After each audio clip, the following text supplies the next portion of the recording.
Байцгаана уу та бүхнийхээ өнөөдрийн амар амгалан айлтгая. За өнөөдрийн манай ээлжид подкаст маань эхэлж байна. За ойр тас подкастаараа та бүхэнтэйгээ уулзалтсангүй. За өнөөдрийн подкаст маань үс арчилгааны талаар, за тэр тусмаа үс уналтын талаар ярилцах болно. За өнөөдрийн маань зочин хөтлөгчөөр за Велбе компани үс арчилгааны мэргэжилтэн Анууж хүрэлцэн ирсэн байгаа. За энэ өдрийн мэндийг хүргэе. За сайн байцгаана уу. Энэ өдрийн мэндийг хүргэе. За тэр хоёлоо яриагаа эхлэхийнхаа өмнө ер нь үсний бүтцийн талаар ярьж эхлэвэл зүгээр ах тийм ээ.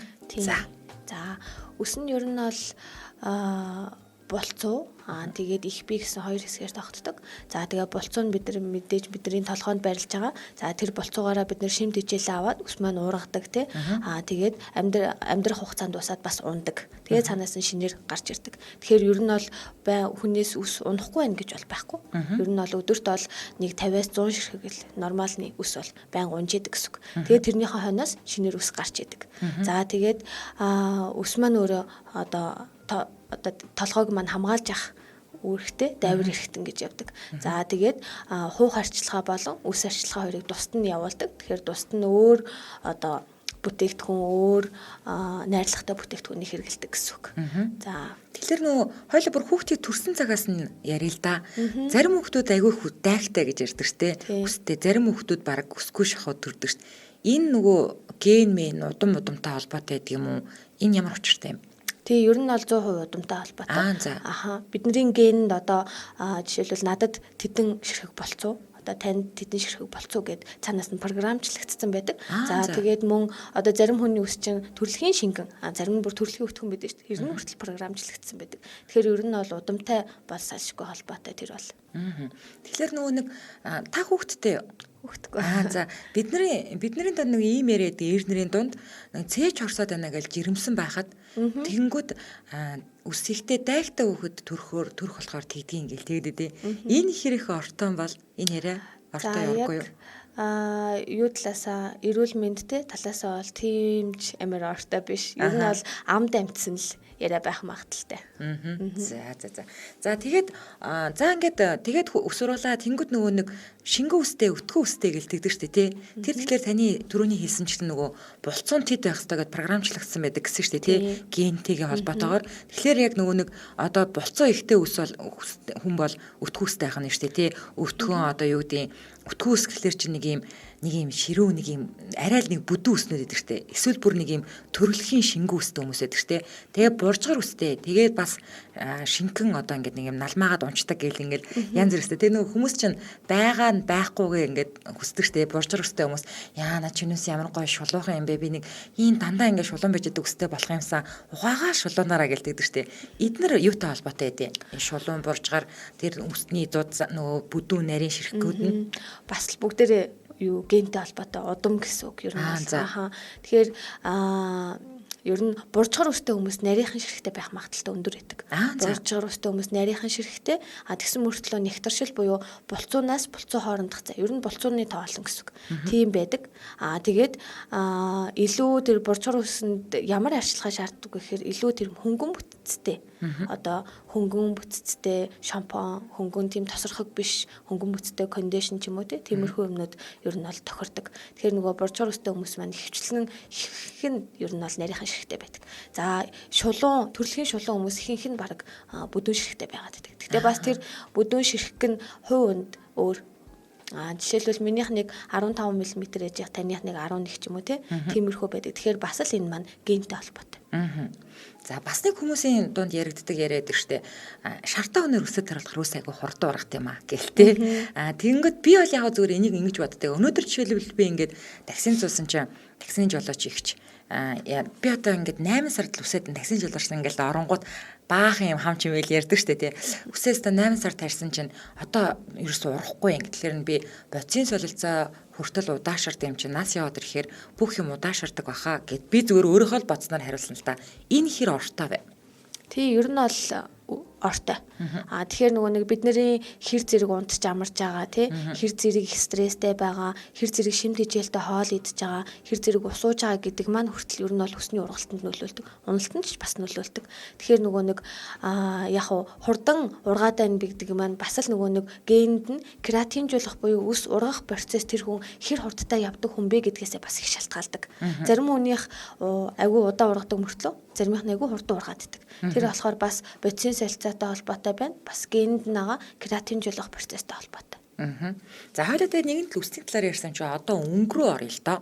За одоо бүр нөгөө Европт ч ингээд нөгөө улаан устнуудын цугларалт, улаан устны өдөр гэж бүр болдог ш тий. Гэтэл бид нэр тэр улаан усыг бий болгохын тулд тий одоо нэлээд супрада дахиад ардаас нь улаан будгаар боддог ч юм уу тий. Ингэжээж бид нэр тэр улаан өнгийг гаргаж авдаг. Тэгвэл яагаад тэр Европ руу ингээд шар тий улаан устэй байхад манай ингээд Аз руу ингээд бараанч юм уу тий болоод ирдэг юм бэ. Ер нь энэ усны өнг бас юутай холбоотой тий.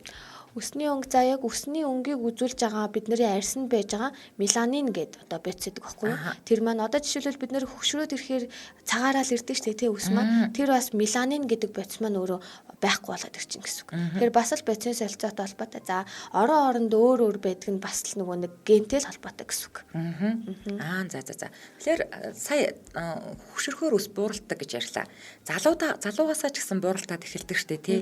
Тэгээд бас хүмүүсийн дунд нэг юм яриад штэ нөгөө цагаан үсэд зулгаач болдгоо маа зулгаачаар ингээд бүр их нэмэгдээд идэв ингээд энэ хэр ортой. За бас л ам дэмцсэн яриа. Яг цагаан үсээ зулгаангууд их хэмжээгээр гарна гэж байхгүй. Угаасаа тэнд одоо ингээд цагаан меланин одоо тэр бодис маань багасаал ирчин гэсэн үг. Тэгэхээр л нөгөө нэг бидний өнгийг үзүүлж байгаа тэр меланин байхгүй болоод ирэхээр л зүгээр өнгөхгүй ус гарч ийна л гэсэн үг. Сэтгэл зүйтэй ямар нэгэн байдлаар холбоотой. Тий, стресстэй, хитрхи их стресстэй тий одоо тийм сэтгэл зүйн өөр ямар нэгэн хямрал ч юм уу тий гутралтад орох ч мархад бас хэмжээгээр ус цайрдаг. Тэгэхээр бас нөгөө нэг ялгаруулж байгаа бодисноос л хамаарч байгаа. Нөгөө сэтгэл гутралд орохоор мэдээж нөгөө нэг бодис солилцоонд өөрчлөлт орно. Тэр болгоноос хамаарч байгаа гэсэн. Зөв. Би бас нөгөө анх удаага ус арчилгааны мэрэгчлэлтэнтэй ярилцаж үзэж байна л да. Тэр утгаараа нөгөө хүмүүсийн дунд байдаг үнэн худлаа юу эсвэл ам дамжсан яриаг аль болох нөгөө хүмүүст яг үнэн зөв бодит талаас нь мэдээлэл хүргүүлэх гээд байгаа юм шүү. Тэгэхээр нөгөө нойд үстэй гадаа гараад тэр нөгөө өсвөлтчдэг штэ. Тэгээд ер нь тийм тохиолдолд хүмүүст байсан л. Тэнгүүд яг энэ айгүй муу шүү ус хугардаг гэлтэгдэг штэ тий. Энэ хэр ортой вэ?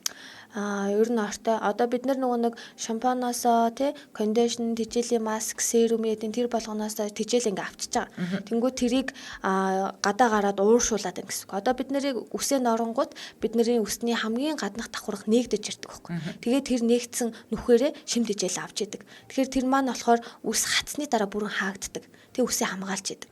Гэтэл бид нар нөгөө нэг хатаагүй жата гадаа гарангууд тэрийг ууршуулад хөлдөөгөө тий тэр нүхийг одоо хэвэн бос байлгаад байна гэсэн үг. Тэгэхээр тижээлээ алдаад ус маань юм гинжи холбоос одоо уургийн гинжи холбоосоор холбогдож байдаг. Тэр холбоос нь ер нь тасраад байна гэсэн үг. Зөв. За бас нэг сонирхол татдаг зүйл юу вэ гэвэл бид нэр өөрсдөө ингээд гэртээ үсээ угаахаар айгүй шампунаар угаадаг. Хөөсрдгүү. Тэгээд мэдээж хоёр угаадаг штэ. Эхний угаалтан дээр бол хэрн гард юм уу нэг баг хөөсрөхгүй. Тэгээд хоёр дахь дээр бол хэрн гарсан байдаг юм уу хөөсрдөг штэ тий. За тэгэнгүүт өсчөнд оронгууд нэг юм нэг удаагийн жижигхэн шампунаар бүр ингээл амар хөөсрүүлэл угаачдаг байхгүй. Тэр тэнд бас нэг юм ус угаах технологи гэж юм байна уу? Тийм байгаа. Ер нь бол мэрэгжлийн хүмүүс одоо илүү хууханд нь массаж хийгээ тий. Одоо ер нь ингэж угааж явах хэрэгтэй. Үсэн дээрээ биш, ер нь хуухан дээрээ шампунаа хийгээд массажлаад хөөсөөр нь л зөвхөн үсний хав зүрийг шүвтардаг. Тэгэхээр бидний нөгөө нэг энэ урт хэсгийн одоо бие маань үснийх нь их бие маань бол ер нь бол нэг амар тэгж тослогдоод тий бохирдоод байх нь баг зүгээр л шороо тоос наалтж яадаг. Тийм болохоор ер нь бол хуухаал айгуу сайн цэвэрлж явах хэрэгтэй. Тэгэхээр бас нөгөө үсчдийн өөрийнх нь гарны тий угааж байгаа техник шал онцоо. За ус угаалт гэснээс бас тослог гэснээс бас нэг юм яриадаг. Өдөр болгон үсээ угаад тахлаар үс чинь муу зансураа тослогдоод идэм аа. Тэгээ ядаж 2 ч юм уу 3 хоноод угаажээ. За энэ хэр ортой вэ? Өдөр болгон угааж явах ёстой мó? Эсвэл 2-3 хоноод угааж явах ёстой мó? өдөрөө бол хуугааж болно. Гэхдээ одоо яг л арьс арчилгаа шиг гэсэн үг.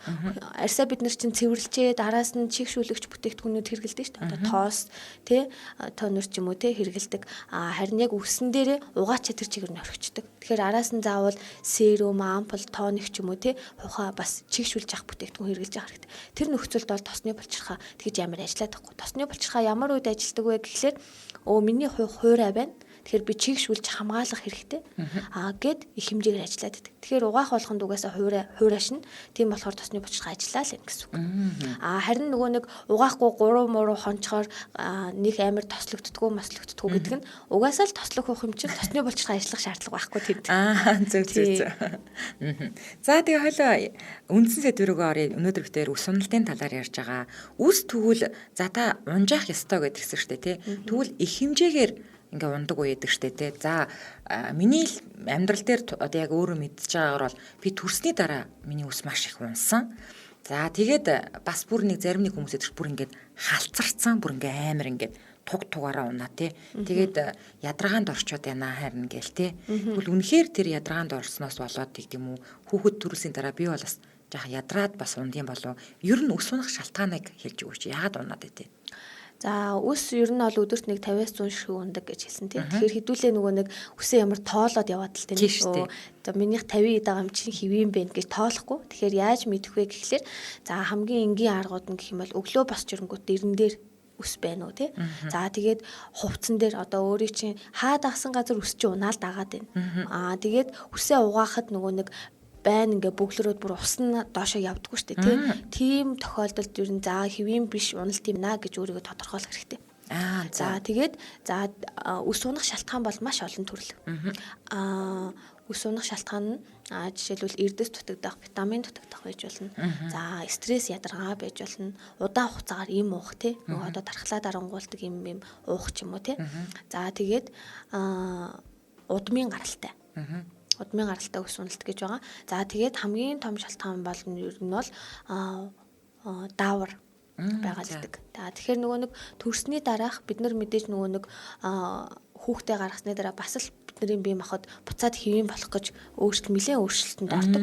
Жирэмсэн болоход ч гэсэн өөрчлөлтөнд ордог. Дааврын өөрчлөлтөнд ороод идэг. Тэгэхээр нөгөө нэг бидний нөө жирэмсэн байхад эстроген гэдэг дааврын хэмжээгээр ялгангууд үс айгүй хурдан ургаад идэв шүү дээ. Тийм. Яг амар хурдан ургаад идэг. Тэгэхээр тэр бас даавартай холбоотой. За төрсний дараа нэг 2 дахь 3 дахь сараас нэг их ажиглаад идэг. Үс нэлээ их унаад идэг. Тийм. Тэгэхээр тэр бас нөгөө нэг даавартай холбоотой. Андроген гэдэг даавар ихсчдэг байхгүй юу? Төрсний дараа. Тэгэхээр нөгөө нэг бас даавартай холбоотой. Андроген ч өөрөө суц нарийсгах үүрэгтэй. Мэдээж бидний тархин дээр том бүдүүн суцнууд байхгүй. Ер нь бол нарийнхан суцнууд айгүй хялгсан суцнуудтай. Тэр хялгсан суцнуудаар маань үсээ тэжээж идэг учраас нөгөө андроген чи яалгараад буцаад нөгөө хялгсан суцыг бүр нарийнхан болгоод байна гэсэн үг. Тэгэхээр тэнд очиж байгаа шим тэжээл айгүй бага. За нэг тийм дааврын өөрчлөлттэй. За хоёрт мэдээж нөгөө хөхөөрөө хооллоо тий. Хүүхд төрүүлээд тэгээд цус жоохон хүүхдтэй угаасаа өөрийнх нь талаас өгч байгаа шүү дээ. Бие махбодынхаа. Тэгэхээр эрцийн дутагдал бас хэмжээгээр ордог. За кальц ялангуяа тий. Сүүгээр хоолж байгаа нөхцөлд кальц айгүй их дутагддаг. Бас төмөрийн дутагдал их байдаг. За тэгэхээр энэ нь эрцийн дутагдлаас болоод их хэмжээгээр байдаг. За тэгээд бас нөгөө орой шүн унтахтаа бүрэн унтаж чаддаггүй шүү дээ. Хүүхдээ хүүлээд тий.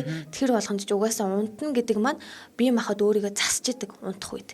Одоо бид нар нөгөө өдөр нь ингээл нийгмийн стресст хүнтэй харилцаал ялбаа нэг юмд стресстэй л тэх болгонд бидний ис үхэж идэг байхгүй юу. Тэгэхээр шүн нь тэрийг засч идэг. Бие махбод маань бүгднгийн ингээ янзлаа явчихдаг. Гэтэл тэр янзлж явах хугацаанд бид нар унтаж чадахгүй бол бас хүсн маань нөхөн төлж чадахгүй хэмжээгээр уунана тий. Тэгэхээр ер нь бол төрсний дараа ийм шалтгаануудаас болоод хэмжээгээр ус ундаг.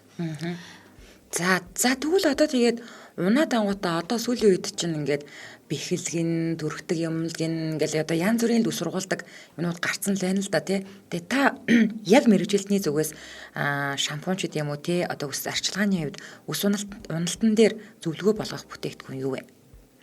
За зөвлөгөө олгох бүтээгдэхүүн эхлээд хүн болгонд нэг бүтээгдэхүүн таарна гэсэн юм бол байхгүй. Хүн болгоны чи хувь ондоо. Тэгэхээр одоо надад таарсан бүтээгдэхүүн тань таардаггүй ч юм уу тиймэрхүү тохиолдлууд агиух байдаг. Тэгэхээр нөгөө нэг хамгийн эхлээд хувийн онцлуулах хэрэгтэй.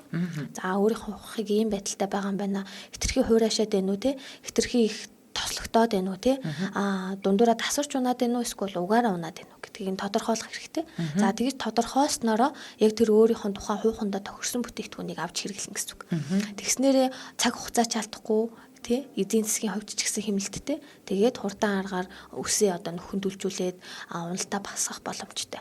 За тийм гэх юм бол ер нь бол манай компани Централ Таворт байрладаг хуух онцлогооны төвтэй. Тэнцэнэ хуухан онцлуулаад өөртөө тохирсон бүтээгдэхүүнийг ер нь бол авах боломжтой. Зөв. За би тэгж яагаад нэг очиж би сая ингээд таны үс уналтаа шинж тэмдгүүдэд гэсэн чинь өглөө босоод ирэхэд дэрэн дээр үсээдэг. Тэгэл ер нь бол би байнга л үсээ цэвэрлээл ингээд хамаал явж байдаг аахгүй юу. Тэр надад бол үс уналт бас эхэлсэн л байгаа. Тэгээд би нөгөө өтгөндөө үстэй болохоор нэг айхтар нөгөө өөрт мэдрэгдэхгүй л байгаа юм байна л да. Бас хуухаа онцлуулахаар болцсон юм байна. За тэгэхээр одоо тэгээд юм хөгжөөд айгу гоё болчихжээ. Одоо бидний ч үед бол хөрхий ганц шампунаар л угаадаг байлаа штэ. Тэгсэн чинь одоо шампун, ангичруулагч тэгээд маск, одоо серум тий ерөөсөл тухайн хүний үс арчилгаанд хэрэгцээтэй тэжээл өгөх бүх зүйлүүд байдаг болжээ. Тэгээд танаа Velma компани оруулж ирж байгаа яг энэ үс уналтан дээр мэдээж одоо хүн хүнд нь таарсан бүтээгдэхүүн гэж юм л да. Тэгтээ нэг ийм брэнд эзтэй тий. За бүтээгдэхүүний талаар танилцуулаач. За бүтээгдэхүүн нь ер нь бол дотороо 6 төрлийн номертай байгаа. За. Тэгэхээр нөгөө нэг яг өөрийн өсөн тохирсон номерыг нь авч хэрэглэн гэсэн. За тэгээд дотороо бүх бүтээгдэхүүн дотороо шампунь, кондишн, хуухны серум гэсэн 3 одоо багц бүтээгдэхүүн байдаг. За шампунь өөрөө цэвэрлэх зорилттой. Ер нь бол арсыг одоо бидний хуухч юм арсны нэг үргэлжлэл гэсэн үг, нүүрний арсны нэг үргэлжлэл гэсэн үг. За тэгэхээр тэрийг цэвэрлэх хэрэгтэй. Одоо тэгээд мэдээж булцуу, нөхс өмд нээсэн бүх одоо бохирдыг цэвэрлэх хэрэгтэй. За дараачих нь ангижруулагч. Жирийн ангижруулагчийг бид нэр зөвхөн чихнээсээ доошоо өсний хөвзүртэй дүрхдэг шүү дээ, тийм. Энэ ангижруулагч маань болохоор хуухны ангижруулагч. Бүр. Тийм. Хууханд бүр дүрхэж массажлдаг. Бүр 5 минут байлгаж массажлах боломжтой. За тэгээд ерөөсөө тийм хүнд бүтцтэй биш. Агуу тийм усан суурьтай. Ер нь бол 70% нь тийм бидний амаар ууж хэрэглэдэг витамин. Жишээ нь дотроо биотин, цайр, төмөр, niacinamide, кофеин гэсэн одоо нөгөө нэг хэрглэж болох те арьсан дээр түрхэх боломжтой. Тийм биологийн аргаар гаргаж авсан бүтээгдэхүүнүүд байдаг. Юу гэдэг нэртэй гэсэн бэ? Niacin. За одоо тэгээд нөгөө бид нар ч одоо серум гэдэг имиж одоо нүүрэндээ хүртэл сүүлийн үед л хэрэглэж мэддэг болж штэ. Тэгээд одоо бүр өсний хүртэл серум гарсан байна. Ямар гоё. Тэгэхээр серумын яг үйлчилгээ нь яг юу юм бэ? Ямар үйлчилгээ үзүүлдэг? За шампунаараа цэвэрлээд кондишнераа агуу сайн чийгшүүлчлээ. Тэгэхээр нөгөө серум маань өөрөө булцуу чангалах үүрэгтэй. За. Булцуу чангалаад ургалтыг дэмжиж өгдөг. Булцуун чангарчвал нөгөө уналт багасгах нь шүү дээ тий. За. Булцууны амсар айгүй их суларсан байдаг ер нь. Угаасаа нөгөө бид нар чинь шампунь хэрэглээл өөр юу ч хэрэглэдэггүй тий. Тэгэхээр хойноос нь заавал чийгшүүлэх хэрэгтэй. Яг л нөгөө нэг нүүрний нөхцөлд үүсчихдээ шүү дээ тий. Тэрнтэй адилхан ер нь бол амсар хэсэг нь айгүй том болчихдог гэсэн. Тэрнгээр нөгөө нэг ус маань барьж чадахгүй гулсаад унаад идэг хвчлээ. Тэгэхээр ер нь бол булцуугаа чангалах хэрэгтэй. За тэгвэл тэн дээр нэг хэцүү зүйл нь бидний арьсанд булчингийн давхраг байхгүй. Тэгэхээр нөгөө нэг булчин чи өөрөө агшаа сунаад идэг хэрэгтэй. Тэгсэн чинь нөгөө арьсан дээр маань тийм байхгүй. Нэг амсар маань томорчхоор аюу удаа агшдаг. Тэгтээ нэг авууштай тал нь үсэн дээр үс шулуутгагч булчин гэж байдаг. За. Тийм. Тэгэхээр тэр л ажиллана гэсэн үг. Тэгэхээр тэрний идэвхжлийг сайжруулах үйлчлэгээтэй бүтээгдэхүүн найрлаганд орсон байдаг. За тэгээ бас нөгөө нэг зарим тохиолдолд нөгөө юу гэдэг хит их одоо ойрхон үсэндээ хийм хилэгдэг ч юм уу эсвэл цайруулалт их хийдэг ч гэдэм үү те тэрнээс болоод үс яана миний үс бүр шүүршиг болчлаа гэж тэгдэг ч те тэгээд үс гимтгч гэж бид нар ярьдаг те тэгээд энэ тохиолдолд бас үс арчилгааны мэргэжилтэнгүүд за бичнийх ахтар мэргэжилтэнтэй ч уулзж байсан юм шиг өсчөнгүүд нөгөө гимтсэн байна тайрал гэдэг ч те үнэхээр тэгвэл тэр нөгөө за салаагаа цэвэрлүүлээ түүлгээ гээл тэгдэг ч те тэгвэл энэ бүгдийг үүсгэхүнд бол одоо тэр химийн гаралтай бүтээгдэхүүнүүдийг хэрэглэхгүй байх ёстой мó эсвэл хэрэгэлсэн ч гэсэн үсээ эргүүлээд одоо эмчилж явах ёстой гэдэг юм уу тэгээд энэ одоо энэ айхтар хүчтэй энэ химчин бол бүр амар хүчтэй хортой штэ тий 1 2 3 хор гэдэг үрдэг эднэр өсвөл уналтанд бас нөлөөлөх үү Тэгээ нөлөөл нь стайлинг хийж байгаа бүх юм нөлөөлнө. Индүү, синс те. Тэгээд нөгөө нэг хийм байна, хитрхийг цайруулалт байна те. Эдгээр чинь бүгдээрээ ер нь үс уналтанд нөлөөлдөг. Одоо тасарч ч юм уу те, эсвэл угаараа ундаг ч юм уу те. Тэр болгон чинь бүгдээрээ үсний нөгөө нэг гаднах одоо гаднаар давхраг, дотор давхраг, тэгээ дунд давхраг гэсэн 3 давхрагтай. Тэр дунд давхрагт нь ер нь бол хийм цайралт хоёр үйлчилдэг. Тэр дунд давхраг нь хөвчлэн уурган бүтцтэй байдаг. Тэр давхрагын уургийг л алдагдуулчих юм бол тижээлгүй болоод хатуу яг мочг болчихдог байхгүй. Зөв. Тэгээ гадна давхрагыг нь болохоор нөгөө хайр давхраг чинь нөгөө дотор хоёр давхраг хамгаалж идэг юм. Тэрийг байнга эндүүдэл, синстэл байх юм бол тэнд бас нөгөө орсон тижээл маань ууршаад алга болоод байна гэсэн үг. Тэгэхээр бас тэнд хуурашилт, салаа, дундуура салаа үүснэ тий. Тасарч ундаг ч юм уу тий. Тиймэрхүү асуудлууд их үүсдэг. Ямар гоё юм бэ? Та одоо сүүлийн үед одоо бас нийгэм өөрчлөгдөөд тэр хэмжээгээр бас шин мэрэгжлүүд бас их үүсэж гарч ирж байна л да. Одоо өмнө нь одоо жишээлбэл хизээ хоол зүүч гэж үүдэг гэсэн тий. Гэтэл одоо бүр ингээд ус арчилгааны бүр ингээд мэрэгжилтэн. Та одоо жишээлбэл таныг стилист гэх үү? Эсвэл та бас үс засах уу? Эсвэл зөвхөн үсээ эмчлээд тухайн үндэ одоо бүтээгдэхүүний одоо зөвлөөд тий үсээ онцлоод явах уу? Одоо яг энэ таншин мэрэгжилттэй болохын тулд ямар сургууль төгссөн байх хэрэгтэй юм бэ? Надад их гоё санагдчихээн, сонирхолтой. Анагаахай сургууль өгсөн. Бүр эмч юм биш тий. Вау, ямар гоё. Арсны эмч гэсэн үг юм уу? Угаа ер нь ерөнхий мэрэгчлэр төгсөөд тэгээд нарийсдаг гэсэн. Тэгэхээр нөгөө нэг Америкаас сургалт аваад яг энэ Nike гэдэг брендийн Nike-нист гэдэг мэрэгжил. Вау, ямар гоё юм бэ те. За. За тэгээд сонирхолтой байлаа. Тэгээд энэ хүрээд та хоёрын ярилцах цаг маань өндөрлөж байна. Тэгээд сонирхолтой яриас учраас маш хурдан өнгөрлөө. Тэгээд би бас дараа нь танаа ус арчилгааны төв дээр, онцлогооны төв дээр очиж үсээ онцлуулъя гэж бодож байна. Тэгээд Nike гэдэг бүтээгдэхүүн бас мэдээж надад тохирох бүтээгдэхүүн шууд онцлогдоод гараад зөвлөгөө өгчих юм ба штэ тий. За сонирхолтой санагдаж байна. Тэгээд дараа бас илүү сонирхолтой яриа өрнүүлэх байх гэдэг итгэлтэй. Тэгээд баярлалаа. За баярлалаа. За өнөөдрийн маань зочноор Welbeck компани ус арчилгааны мэрэгжилтэн за тэр тусмаа бүр Nike брендийн те яг одоо Nike-ист гэдэг юм шүү дээ бүр те мэрэгжилтэн анууч маань оролцлоо. Тэгээд та бүхэнд өнөөдрийн манай подкаст таалагдана гэдэгт итгэлтэй. Тэгээд эргүү уулзлаа. Баярлалаа. За баярлалаа. За баярлалаа. За